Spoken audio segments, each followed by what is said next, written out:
ఏ వెంకటే గౌడన్నకు కోటి దండాలు, పలమనేరు ప్రజలు పలికే మీకు స్వాగతాలు.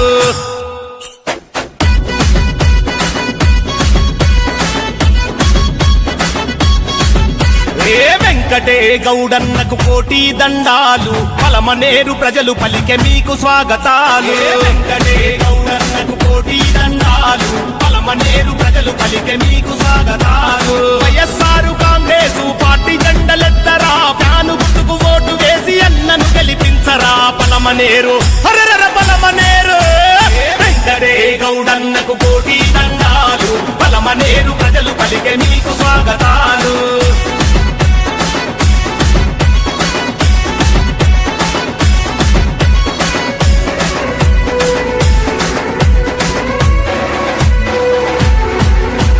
పెద్దాయన రాజన్న దీవెనలు పొందిండు, వైఎస్ జగనన్న గారి బాటలో అడుగేసిండు. వైఎస్ జగనన్న గారి బాటలో అడుగేసిండు. నల్లప్ప గారి వంశంలో మెరిసిన మా తేజము, తీర్థంగా కదిలాడు పలమనేరు రుణము.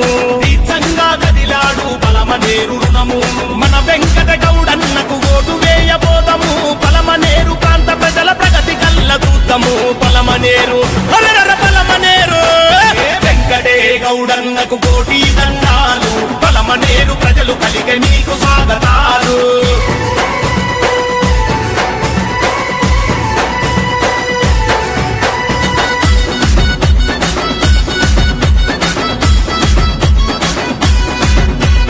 పెద్దిరెడ్డి మిథున్ రెడ్డి అడుగులోన నడిచిండు, న్యాయం ధర్మం సాయం మార్గమని తలిచిండు. న్యాయం ధర్మం సాయం మార్గమని తలిచిండు. కార్యకర్త స్థాయి నుండి కష్టాలు తెలిసినోడు, నమ్ముకున్న తమ్ముళ్లకు చేయుటనందిస్తాడు. నమ్ముకున్న తమ్ముళ్లకు చేయుటనందిస్తాడు. ఫ్యాను గుర్తుకే మనము ఓటు వేయబోదము, నల్లపగారి వెంకట గౌడన్నను గెలిపిద్దాము. పలమనేరు బల బల పలమనేరు, వెంకటే గౌడన్నకు కోటి దండాలు, పలమనేరు ప్రజలు పలికే మీకు స్వాగతాలు.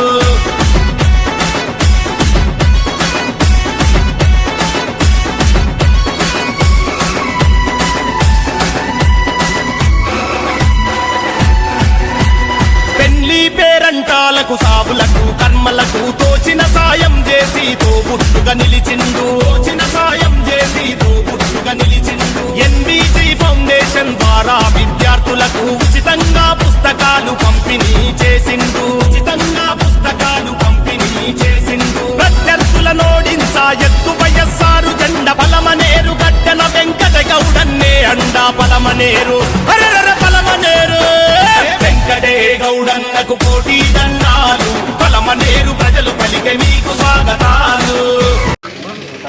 గడప గడపకు కార్యక్రమాన్ని చేపట్టి తోటకనం పంచాయతీలో ఇప్పటికే 3 గ్రామాలు పూర్తయింది. ఎక్కడికి వెళ్ళినా కూడా ప్రజలు ఒక్కటే తెలియజేస్తున్నారు. దాదాపు కూటమి ప్రభుత్వం అధికారంలోకి వచ్చి 20 నెలలు దాటింది. 20 నెలలు దాటినా కనీసం కొత్త పెన్షన్ అనేది ఇంతవరకు ఒక్కటి కూడా ఇవ్వలేదని చాలా బాధాకరంతో ఎవరైతే పెన్షన్ అర్హుదారులు ఉన్నారో వాళ్ళందరూ కూడా బాధపడటం జరిగింది. మేమందరం కూడా ప్రభుత్వాన్ని గట్టిగా ఈరోజు నిలదీసి అడుగుతున్నాం. దయచేసి ఎవరైతే అర్హులు ఉన్నారో వారందరికీ కూడా కొత్త పెన్షన్లు మీరు అతి తొందరగా మంజూరు చేయాల్సిందిగా మేము వేడుకుంటున్నాం. అదేవిధంగా మేము వైఎస్ఆర్ కాంగ్రెస్ పార్టీ అధికారంలో ఉన్నప్పుడు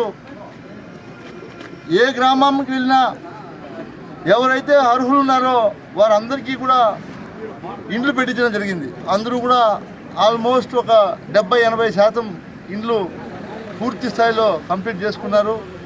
ఎవరో 20-30% ఉన్నటువంటి వారు అప్పట్లో ఉన్నటువంటి ఆర్థిక పరిస్థితుల వల్ల కట్టుకోలేకపోవడం, ఈరోజు వాళ్ళు కట్టుకోవాలంటే కూడా ఈ ప్రభుత్వంలో సహాయం అందకపోవడం చాలా బాధాకరమని కూడా మేము తెలియజేస్తున్నాం.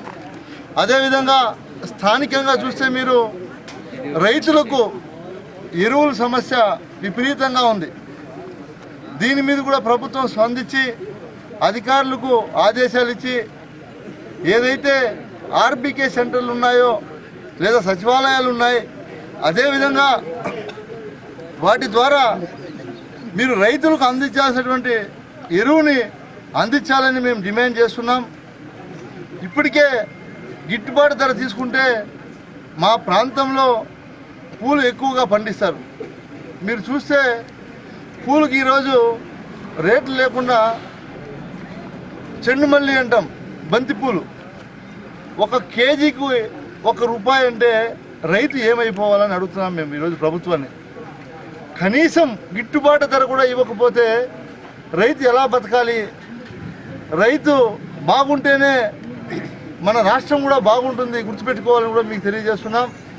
ఇప్పటికీ మేము తిరిగినటువంటి గ్రామాల్లో దాదాపు కరెంటు బిల్లుల్ని ఏదైతే గతంలో మాకు 300 కరెంటు బిల్లు వస్తూ ఉండింది అంటే ఈరోజు 1800 అయింది అని చెప్పి బాధపడుతున్నటువంటి సంఘటనలు మేము చూసాం. మాది ఒకటి విన్నపం, ప్రభుత్వం ఆ రోజు మీరు అధికారంలోకి రాకముందు ఏదైతే మీరు హామీలు చెప్పారో, సూపర్ 6 అన్నారు, సంపద సృష్టిస్తామన్నారు, మీరు ఏవేవి చెప్పారో వాటిని మీరే ఒకసారి గమనించి వాటిని పూర్తి స్థాయిలో అమలు చేయండి. ఎందుకంటే కేంద్రంలో కూడా మీరే ఉన్నారు. ఆనాడు జగన్మోహన్ రెడ్డి గారు ముఖ్యమంత్రిగా ఉన్నప్పుడు ఒకే పార్టీ, కూటమి పార్టీలు ఈరోజు 3 పార్టీలు కలిసి ఉన్నా, ఆనాడు జగన్మోహన్ రెడ్డి ఒకడే ముఖ్యమంత్రిగా ఉన్నా ఆ పరిపాలనకు ఈరోజు మీరు కేంద్రంలో మీదే అధికారం ఉన్నా కూడా మీరు ఎందుకు చేయలేకపోతున్నారు అని మేము అడుగుతా ఉన్నాం. మేము ఒకటే తెలియజేస్తున్నాం, మరీ ముఖ్యంగా ఈ సూపర్ 6 అనే హామీలు ఒక్కటి కూడా నెరవేరలేదు అనేది ప్రజల్లో స్పష్టంగా తెలుస్తూ ఉంది. ఈరోజు మొదటి రోజు కాబట్టి ఇంకా ముందుకు పోతూ ఉంటే ఏ సమస్యలు వచ్చినా మేము ప్రభుత్వాన్ని నిలదీసే విధంగా ఖచ్చితంగా చర్యలు తీసుకొని ముందుకెళ్తామని కూడా మీకు తెలియజేస్తున్నాం. ఈరోజు ఇక్కడికి విచ్చేసినటువంటి మీడియా సోదరులందరికీ కూడా ప్రత్యేకంగా ధన్యవాదాలు తెలియజేస్తా ఉన్నాం.